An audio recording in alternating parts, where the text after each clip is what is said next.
Bluegrass Jamalong is proud to be sponsored by Collins Guitars and Mandolins, each and every one built from the sound up in Austin, Texas.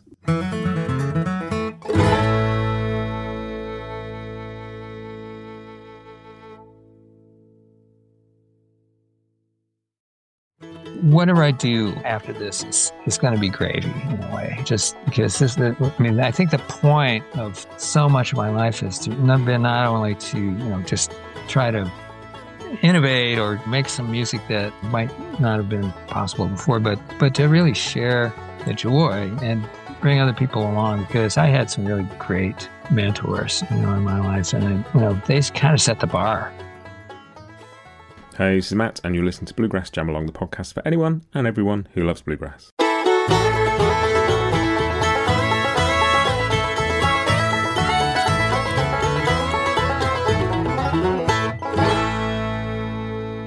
Hey everybody, welcome back to Bluegrass Jamalong. This week I have an interview with one of my favourite previous guests on the podcast, Darol Anger. It is always a pleasure chatting to Darol, and we are talking about a new record of his called Diary of a Fiddler, Volume 2, The Empty Nest.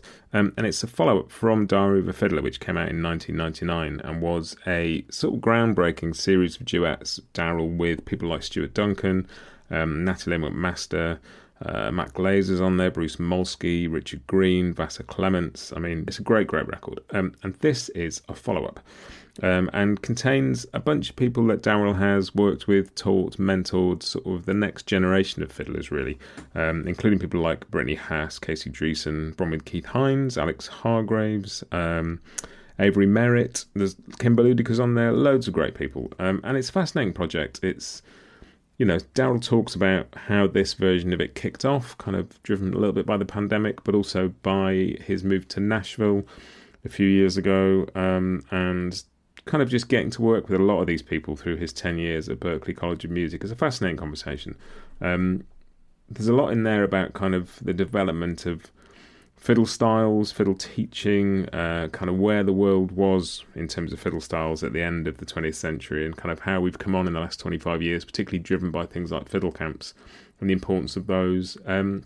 It's a fascinating record, and it kind of acts as a bit of a kind of celebration of Darol's contribution to music so far in many, many ways.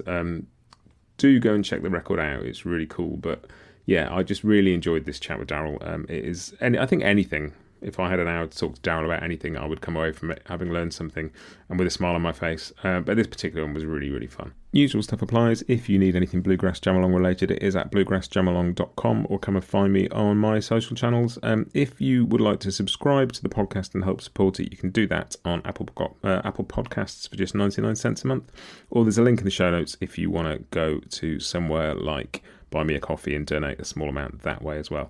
But more importantly than all of that, if you would just recommend this podcast to somebody who you know, who you think might like it, that would also be great. That's it. Here comes Darol Anger.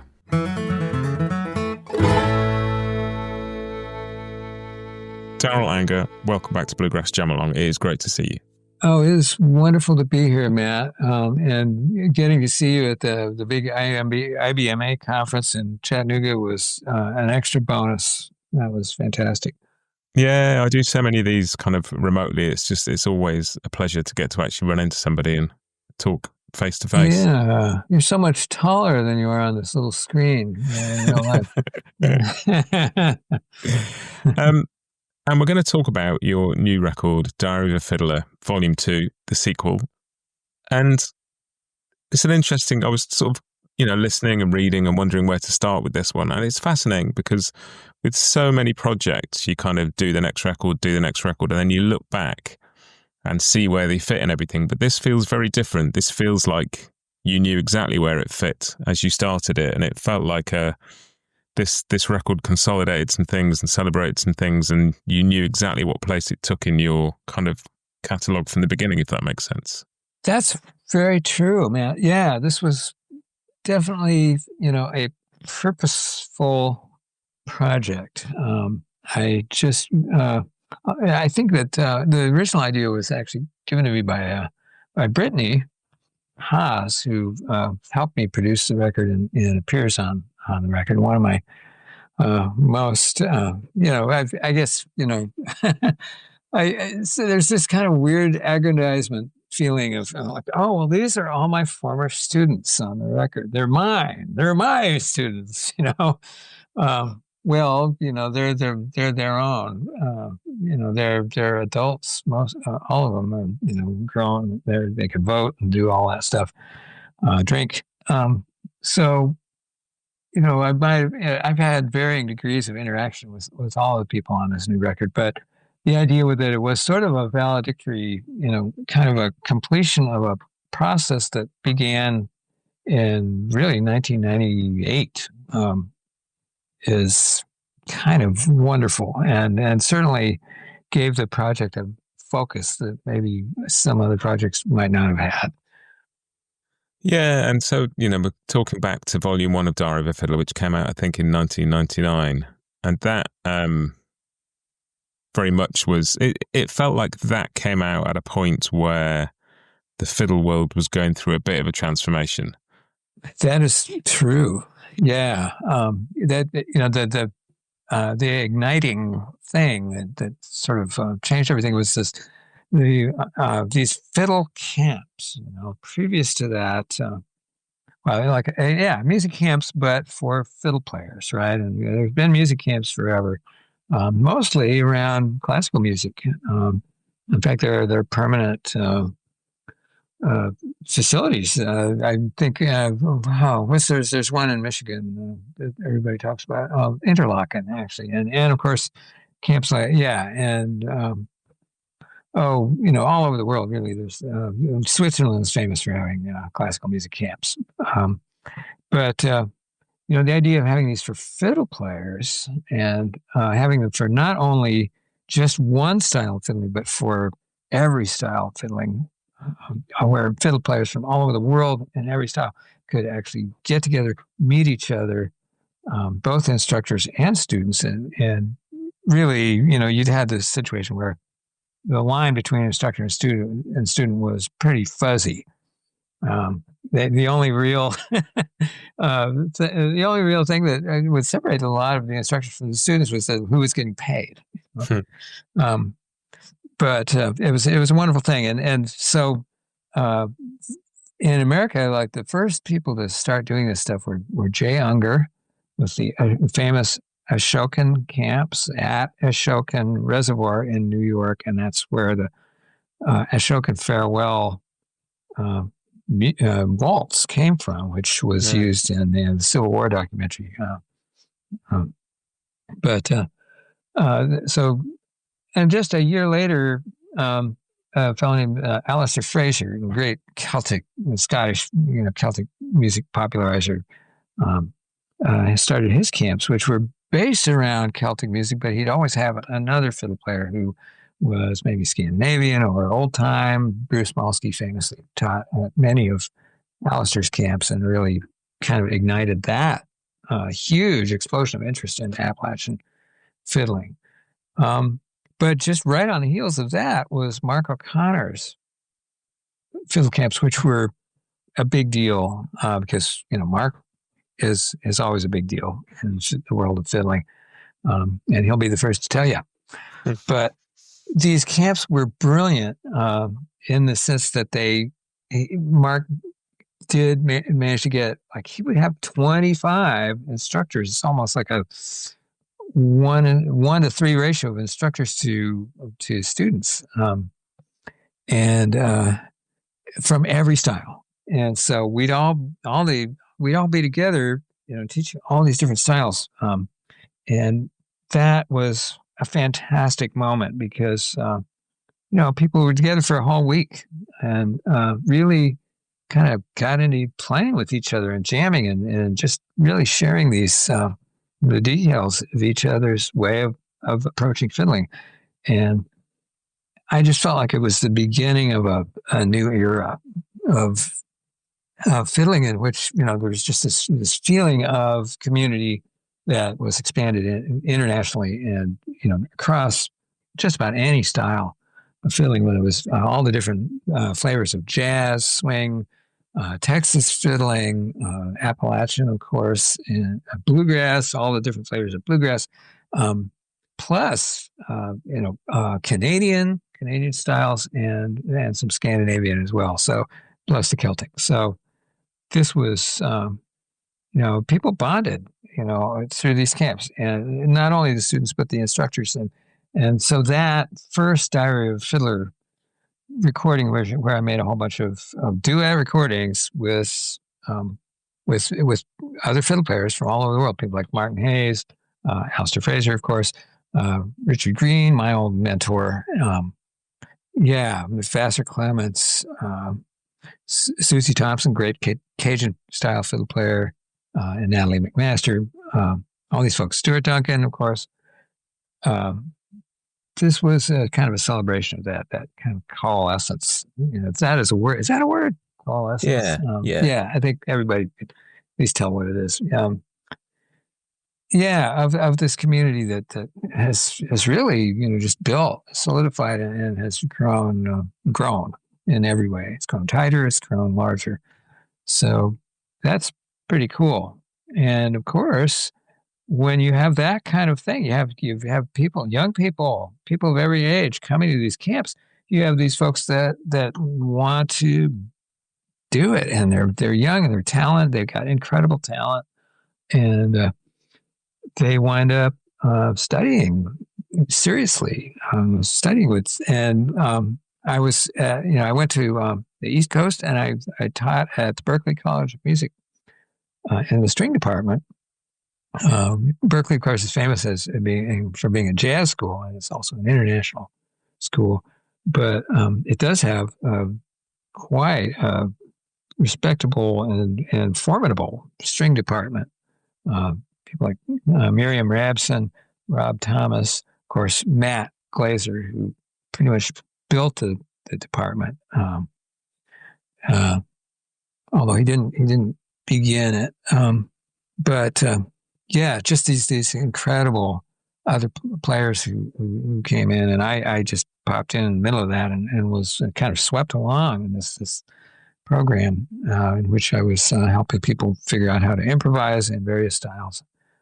Did that for 10 years, and I got some of the most amazing fiddle players, people who were serious enough to spend the money to come to a private college like Berklee.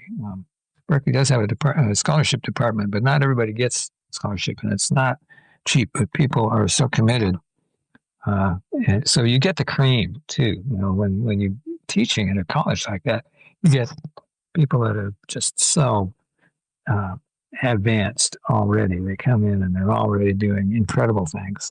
So really, just the Hippocratic Oath, right? Comes in to play there. First, do no harm, right? Yeah, and don't screw it up. Well, you think about all the players and the styles and how it's all evolved, and it's easy for me at this point in time to kind of listen to stuff and think it was ever thus, but you kind of talk back about, I've listened to other interviews and read stuff about Diary of a Fiddler Volume 1, and a lot of this stuff coming together felt very new. And one of the beautiful things about that first record, and obviously this record too, and that I've heard in other places since, but is that idea of like rhythmic and harmonic accompaniment on a fiddle, which wasn't necessarily something people had heard a lot of at that point. Yeah, that's true, Matt. The idea that this is something that we'd been developing. Well, I'd been developing since the David Gersman Quintet years, of course, and you've done some really wonderful interviews with both David and all those folks that were involved. I think Mike and I got to rant and rave on your show for a while, but. Yeah, that idea that got developed even farther in other groups, and then the Turtle Island String Quartet, which was a jazz string quartet that David Balakrishnan and Mark Summer and I started, and which we really were, we were consciously trying to create a string quartet environment where we could convincingly render, contemporary jazz and contemporary music of any kind.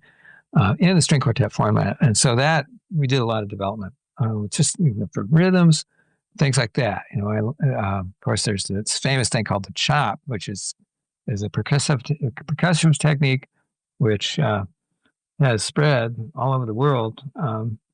And I was like the first person to learn it from the guy that invented it, who was Richard Green, who was first Northern fiddle player to play with Bill Monroe. And I just was talking to Peter Rowan about Richard, and Peter said, "Well, I was the first Northern anybody to come play in Bill Monroe's band, and I got Richard into the band." This is Peter Rowan talking, and that was wild. I wasn't sure who was first, but of course, Peter has so many historic firsts in so many different ways. But yeah, so this technique and other techniques too. I mean, just any kind of way of accompanying another instrument. Mike Marshall and I famously had a duet for a long time, and I was trying to accompany him on. He was playing guitar, mandolin, and other larger instruments that could play full chords, and I really kind of really had to step up my game in order to play full enough accompaniment to do that convincingly, not just sound like some guy that's waiting to take a solo on the violin.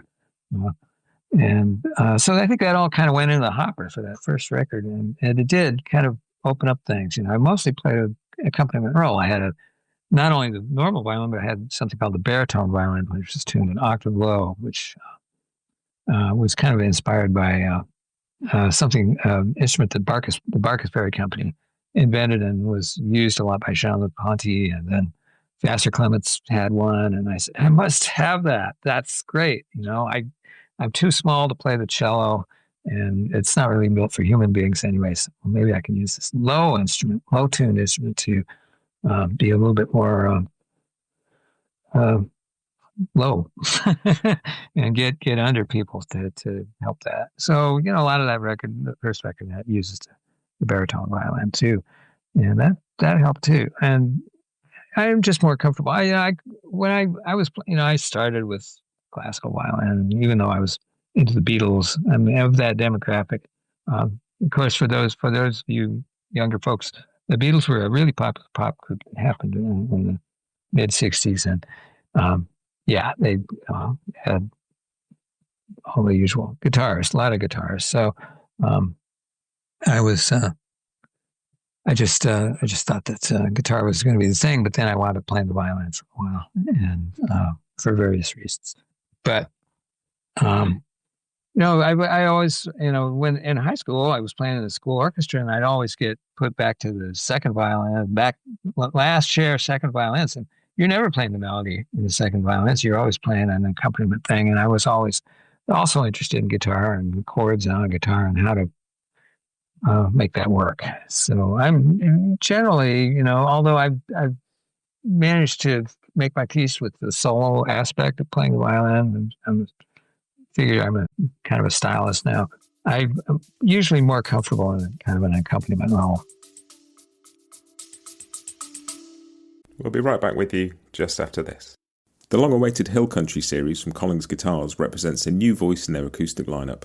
Rooted deep in the bluegrass world, these new Dreadnought and OM models feature a strong fundamental tone with a dry, warm and woody character that's sure to catch the attention of players who hold the vintage instruments of the 30s in their highest regard. Watch world-class pickers Jake Workman, Kenny Smith and Bob Minner perform with new Hill Country instruments on the Collings Guitars YouTube channel, and learn more at collingsguitars.com.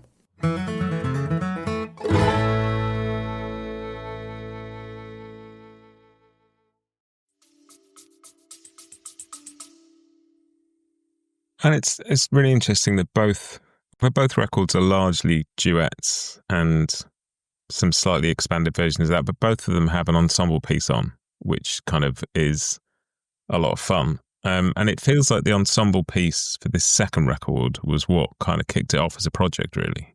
Absolutely. Yeah, that happened during the pandemic. And I didn't really have a clear idea of the record at that point.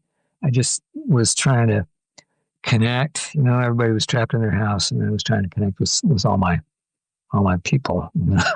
And I thought, wow, yeah, okay, well, let's just do it on overdub. There's a mass, just get everybody overdub on something. I'll take this traditional tune and turn it into sort of a New Orleans type tune.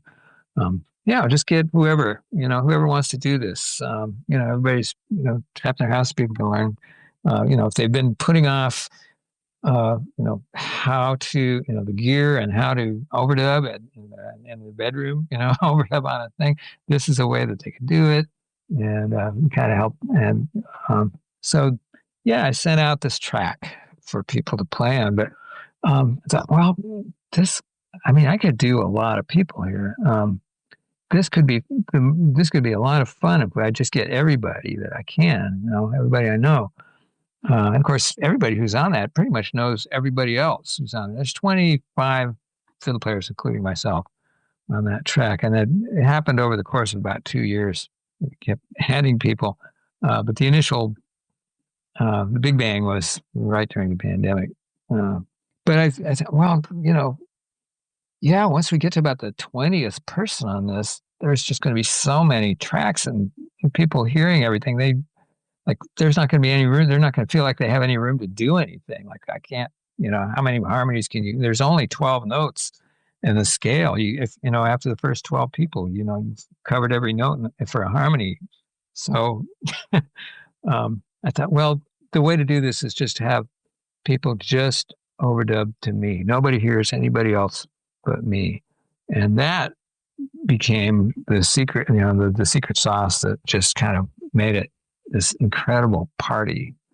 And it just sounds amazing. Because, another thing about all these people, it's that we all play, we all have a similar way of playing. There's this sort of, everybody, you can mostly recognize everybody. If you know them, you can kind of figure out who's who. But there's sort of a shared fiddle ethos, musical ground that allowed everybody to just, I did give them some warning. I said, okay, there's going to be a lot of other people on this. So if you feel like playing a harmony, go ahead. But if everybody plays harmonies, then you won't be able to tell what the melody is. So, just, feel like playing the melody, do that. And if you're uncomfortable in the key of E flat, which is what I recorded in, tune your fiddle up to D, tune it up a half step, tune it down a step. So you're playing in E major. So we have a lot of different sort of effects on the thing. And it really came out way better than anybody than I had any idea that it would, and maybe better than it had any right to. But that's what it is. It's funny, on a record of so many tracks that are basically a conversation between two people in a room, very much listening to each other. There's this one track which is where nobody's in the same room as each other, and it's just the most joyful thing. It has no right to be as joyful as it is, because it sounds like a party, but nobody's like... Yeah. What's weird, man, is that it still is a conversation between two people. Yeah. That's what's wild about it, and when you put everybody together, it's an explosion. It's just so cool. And there's this beautiful kind of staccato quality to the bass on it that sounds like a sousaphone, because you've got that. Thank you. Kind of second line feel to it, which is just this massive swagger. And the bass kind of it's like leans into that. And it almost sounds like it's a sousaphone at points because of the way it's articulated. Oh, very cool. Yeah, that's me, of course, playing the baritone fiddle. And I really punched up the bass on that thing to really, just wanted to drive it forward. And interestingly enough, that, the sousaphone or the tuba kind of thing really does come out. And I wanted it to be that. But also there's a connection to another bass player, a very famous bass player who really affected my life. His name is Jaco Pastorius. And definitely one of those, a very percussive, he can do a lot of different things, but one of those things was like this percussive popping, kind of keeping everything popping along. And that, the wild thing was that if we remember back to, his big record, was Word of Mouth, right? That was a huge record for not only bass players, but composers, jazz composers, people, he had big bands on there. And the first track on that record was kind of the same idea. Jaco made a track for himself just playing abstract, crazy stuff, just playing like amazing, just crazy stuff, and then sent it around to people like Herbie Hancock, Freddie Hubbard, and all these people, and said, just play, again, nobody heard anybody else but Chaco. So you get this amazing sort of abstract thing. The record company didn't want to put it out because Chaco had it be the first cut on the record. Now, I did a much more conventional thing where I actually told people what the tune was, and there was a format and a form and some blowing changes, so it wasn't just abstract like that. But that was really inspiring for me, and I think that's one of the things that kind of got me going. And you ended up pulling out one of those tracks from Mike Barnett in the end and doing a kind of separate version of that alongside, because that's kind of one huge event that happened, presumably not long after that was recorded. Yeah. I think it wasn't more than a couple of months after Mike recorded his track on that he had a brain aneurysm and kind of shut down the left side of his body. And he's still trying to come back from that, and he's to the point where he's capable of turning a doorknob, and he's got all his marbles, and he's completely there.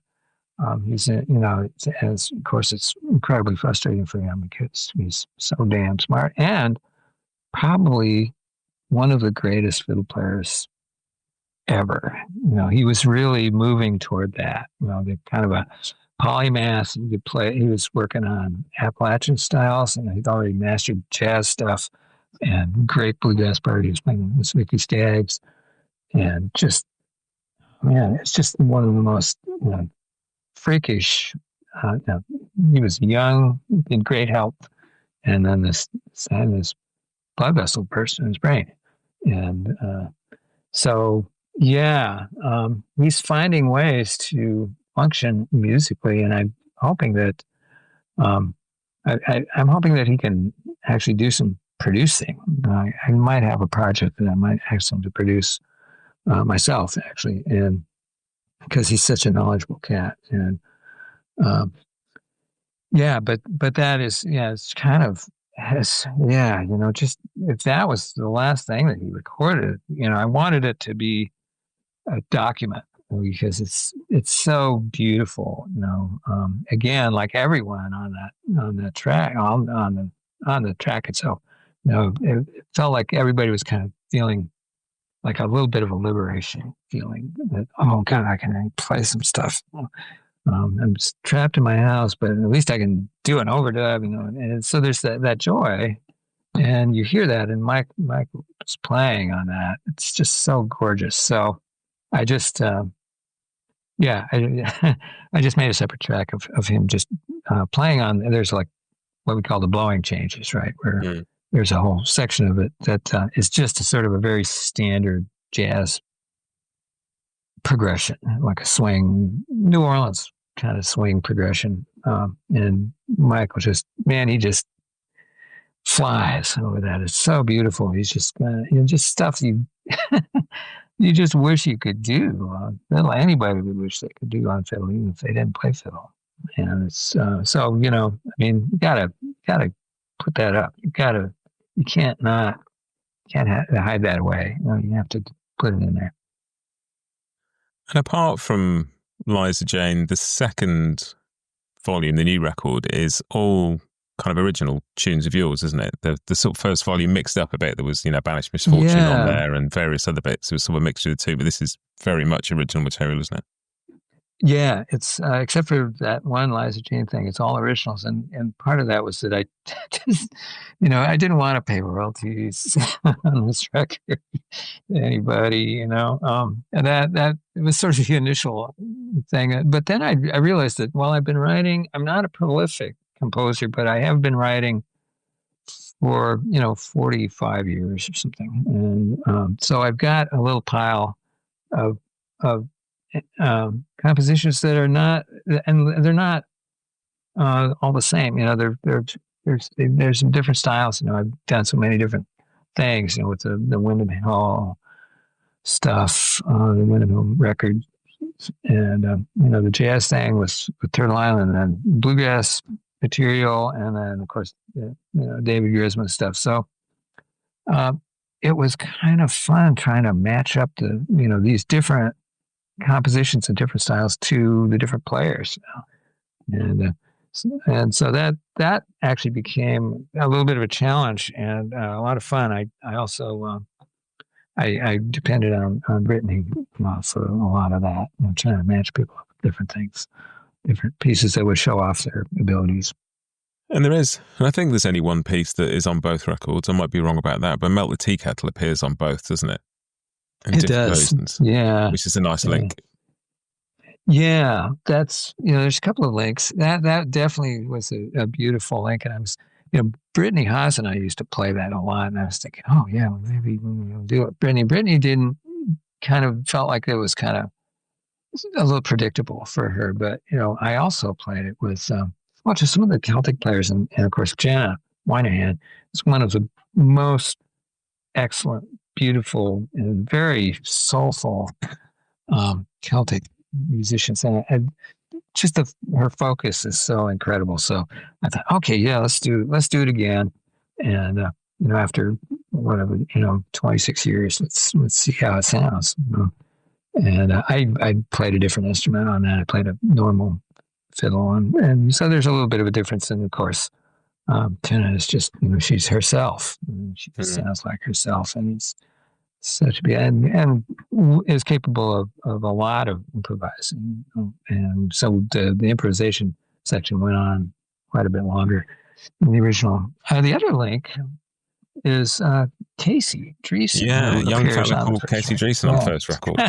Yeah, Casey, who has gone on to be an innovator, not only in the rhythmic department. He's taken the chopping about as far as anybody would ever want to, maybe farther, and just traveled all over the world. He's worked at as a professor and administrator at Berklee in Valencia, Spain. We did that for a while. The guy is really, he's such a capable fella. He's got his own fiddle camp now. And so it was great to, work with, just see that link develop. And I had this kind of elaborate, kind of R&B gospel piece that I'd written for a cellist at Berklee who was teaching at Berklee, Patrice Jackson. And she was, at one point, was planning to make a record with Regina Carter. And so I thought, oh, yeah, this would be cello and fiddle duet. And so I wrote this very, it's what I felt was pretty close to kind of a gospel piece called the Amen Corner, which is a kind of a, in the Black church, people respond. Somebody says something, and then, if they don't hear it back, yeah, then they know they're screwing up the sermon. So that's usually the people that are most responsive. They put them in a place. It's called the Amen Corner. So that was fun.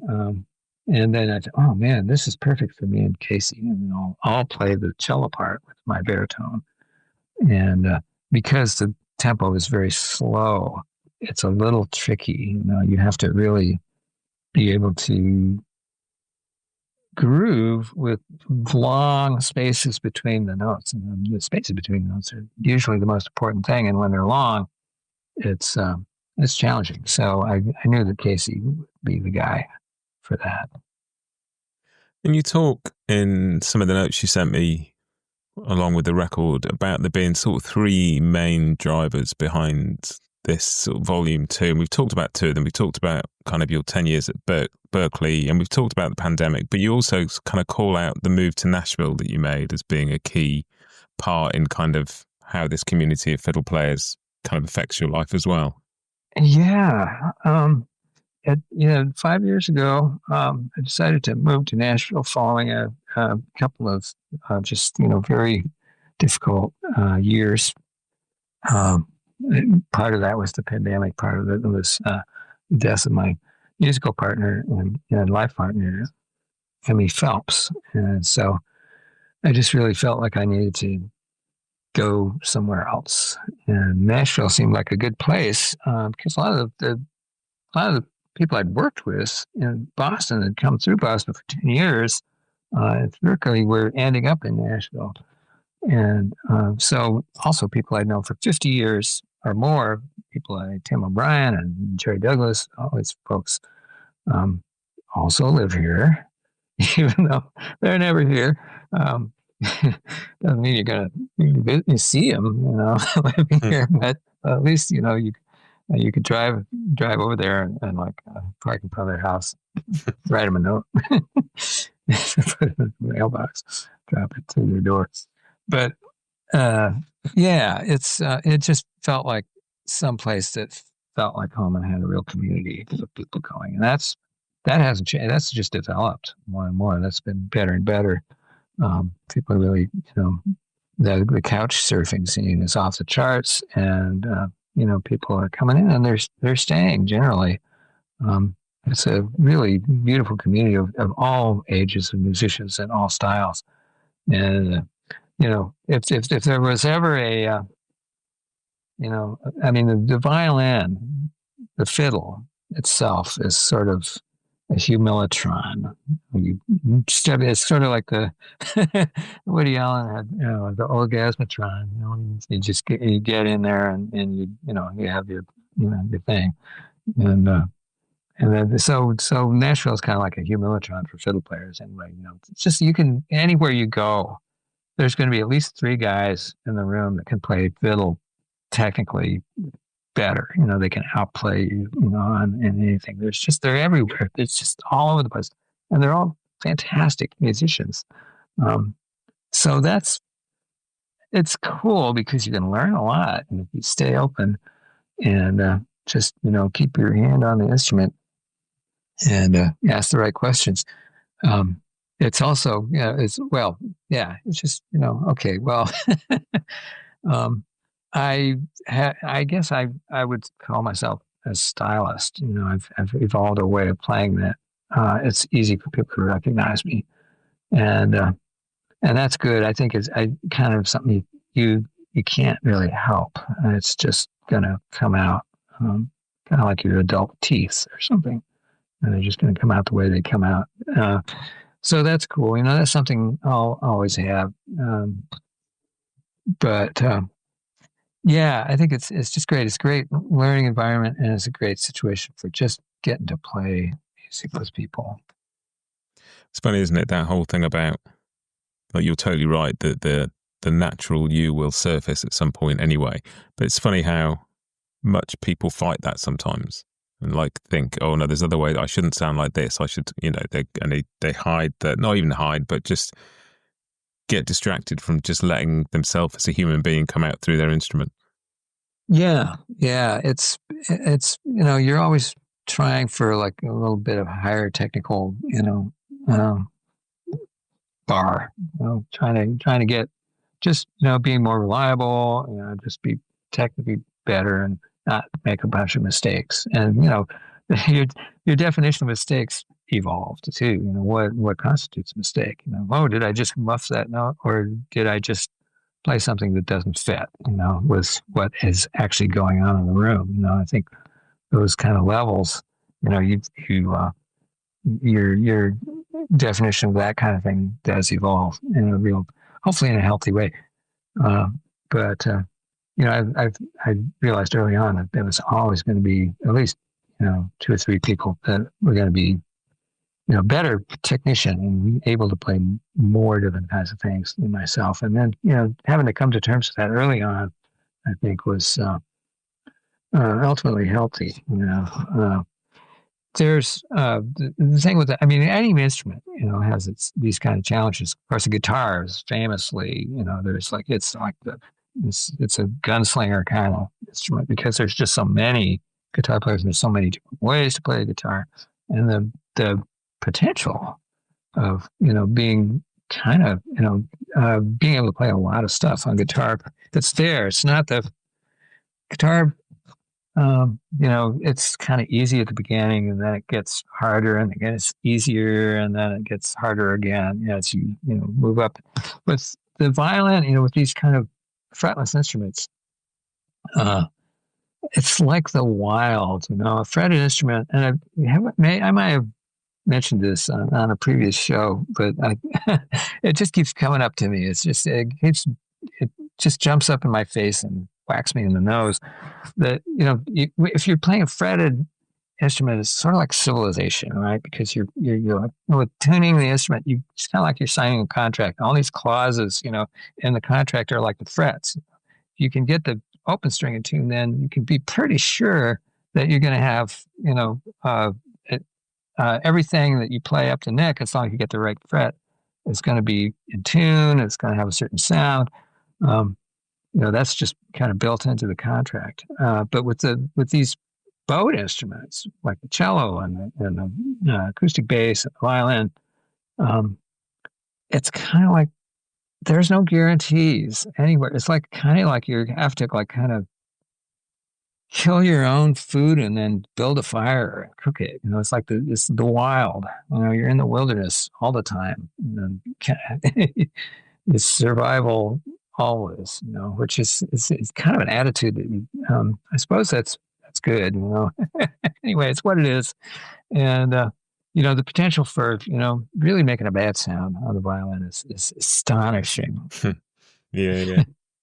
Well, and it's interesting, sort of looking back over kind of the kind of music you've chosen to make, because you've spent a lot of time hanging out with people who want to take their instruments into new territories, but also bring new stuff into their world. And so that felt like that started with the Grissman Quintet and taking, the kind of typical string band instruments and making them play other kinds of music. But then that also kind of branched out through the Windham Hill thing to playing with other instruments and going other places. And then, that carries on now to Mr. Sun. There's a definite exploration around the edges of the map been going on, isn't there?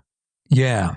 That it's great that you brought up the Windham Hill connection, because people like Michael Hedges, who were completely inventing a whole new way of playing the guitar, right? Like it's just like a guitar, it's such a familiar instrument.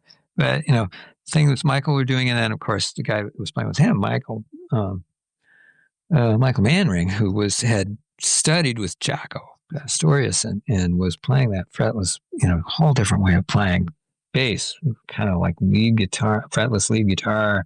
Yeah, like a cello, but on this electric instrument. That was so exciting and really affected all of us. Just like sort of at that point, it was coming out of the Grissman stuff and on our way into Turtle Island. And definitely sort of this validation of this kind of exploratory approach to these familiar instruments that we're capable of doing more.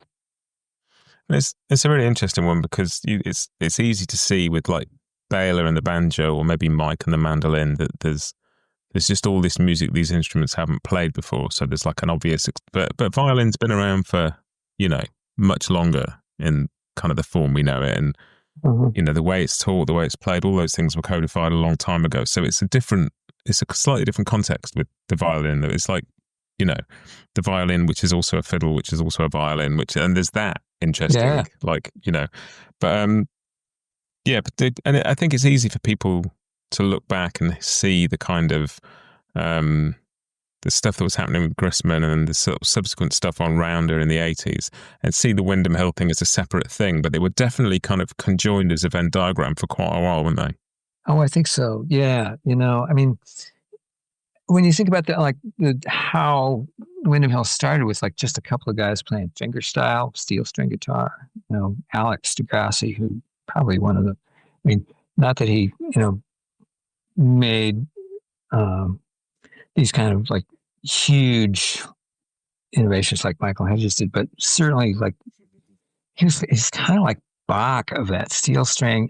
People that I was in high school, I was listening to John Fahey and Leo Kottke, and I had a 12 string and I had a slide. I was playing that stuff, just loving that sort of raga-esque, very deeply embedded in American roots guitar, but with that extra sort of psychedelic spiritual kind of vibe. So those guys came out of that, and that was definitely, Vanguard Records, and to some extent, Smithsonian, I think, was even, doing some of that stuff. Um, yeah, the people that were like kind of on the instrumental fringe of the folk scare. And so that, I see that very much as a kind of a continuation of that tradition. So you really, the Windham Hill thing is, I think, again, that idea of a lot of like surprising innovation embedded within roots kind of substrate. It's really it's just where I naturally, I mean, it never seemed weird, because everybody was doing it around me. I was just in a place, the San Francisco Bay Area, where that was sort of, it's not only happening, it was kind of expected. Mm. So that's cool, because David, certainly, in fact, when I was living in Santa Cruz, which is a beach town about 90 miles south of San Francisco, I was going to college there, and there was a guy who was sort of the guy who was a banjo player who was playing raga style banjo. He was playing like these long 3-finger. He was powerful 3-finger style. He'd play Earl stuff. He showed me how to play ground speed on banjo. He was very grounded in 3-finger style banjo, but he was doing his own thing even then. And this was before Holding the Way even put a record out. So yeah, this stuff was in the air. I was just reacting to what was around me. It's that spirit of exploration that I think just kind of shines through over the decades through to, like Mr. Sun and all of that. And there's a little quote that came with the record, and you'd written, "Though I hope to record more projects for many years, I consider this project, Diary of a Fiddler 2, to be the clearest expression of any musical legacy I might leave to society. And if it happens to be the last thing I release, I think I consider my work on this earth complete." And I love that. And that's kind of where the conversation started, with this idea of seeing it in a place in your career, even as you're doing it. But that sense of exploration we talked about leads me to very much imagine this will not be the last thing you record. It better not be. Well, I would prefer it not to be, for sure. But and you've already talked about a potential new project. Yeah, I'm in pretty good health, pretty good shape for 72. I think lucky to have my hands still work, and my brain, sporadically works pretty well. I sweated over that sentence, but it's really, I felt like, man, I just kind of got over a hump with this record. It's just, okay, well, this is, whatever I do, after this is going to be gravy in a way, just because I think the point of so much of my life is to not only to, just try to innovate or make some music that, might not have been possible before, but to really share the joy, and bring other people along, because I had some really great mentors, in my life, and they kind of set the bar for me. People like Byron Berline, who I'd just go to these fiddle contests, and Byron just be out there in the parking lot. He'd just play with whoever, and he was the first, kind of major, character who was kind to me. And then, of course, working with David and Guzman and Tony Rice, and those guys, just just people that I would never expected to, be accepting of things. Bobby Hicks, great bluegrass fiddle player. From the minute I met him, he just was treating me like a colleague, and just like, oh yeah, and just amazing. And Vassar Clements, for sure, just Vassar. So, just these folks, set a bar. It's pretty hot, just how to behave, with other musicians. You just you share what you got, and that's what music is, really. It's just sharing. So yeah, I just really wanted to, it just felt like a good way to, kind of complete a cycle and make this record. Yeah, and it was a really nice excuse to go back and listen to Volume 1 as well. Oh, cool. That was a lot of fun. And then coming back to this, and it's just, there's so much in it. There's a lot of music on this record, and I'm thoroughly enjoying it, but there's a lot more digging to do. It's always a treat to talk to you, Darol. Thanks for being here. Well, thanks, man. I really appreciate the opportunity, and I, I think, everybody loves your show, and I'm just one of those people that do also. Thank you. It's just keep going. It's just, fantastic thing that you're doing, and I love it.